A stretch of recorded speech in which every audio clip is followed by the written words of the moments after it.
दिल्ली धमाके पर दुख जताया है और अपनी सनातन यात्रा में एक दिन के लिए गीत गायन कार्यक्रम को स्थगित भी किया। और क्या कुछ खास उनके द्वारा कहा गया, महत्वपूर्ण कहा गया, आपको सुनवाते हैं।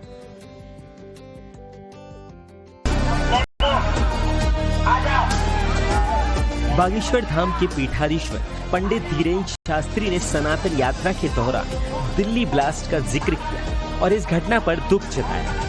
साथ ही यात्रा में गीत गायन के कार्यक्रम को एक दिन के लिए स्थगित करने की भी बात कही।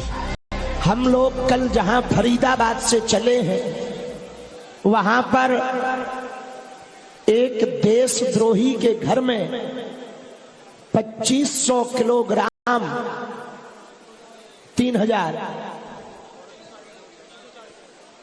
3000 के लगभग सफेद पाउडर को क्या कहते हैं उसको, RDX पाया गया, जो बम बनाने के काम आता।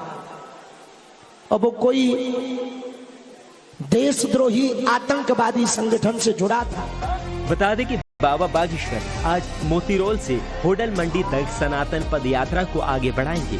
पदयात्रा के दौरान बाबा बागेश्वर ने यात्रा में शामिल लोगों से भी अपील की है, अगर रास्ते में कोई भी संदिग्ध चीज दिखे तो उसे छूने से बचे। दिल्ली धमाके पर दुख जताया है और अपनी सनातन यात्रा में एक दिन के लिए गीत गायन कार्यक्रम को स्थगित भी किया। और क्या कुछ खास उनके द्वारा कहा गया, महत्वपूर्ण कहा गया, आपको सुनवाते हैं।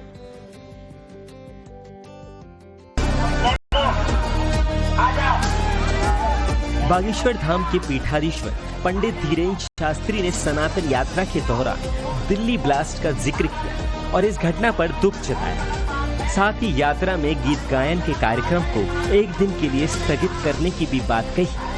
हम लोग कल जहां फरीदाबाद से चले हैं, वहां पर एक देशद्रोही के घर में 2500 किलोग्राम 3000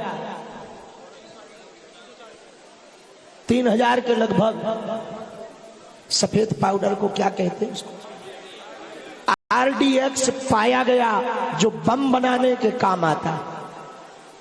और वो कोई देशद्रोही आतंकवादी संगठन से जुड़ा था।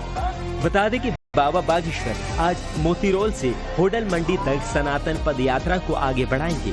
पदयात्रा के दौरान बाबा बागेश्वर ने यात्रा में शामिल लोगों से भी अपील की है, अगर रास्ते में कोई भी संदिग्ध चीज दिखे तो उसे छूने से बचे।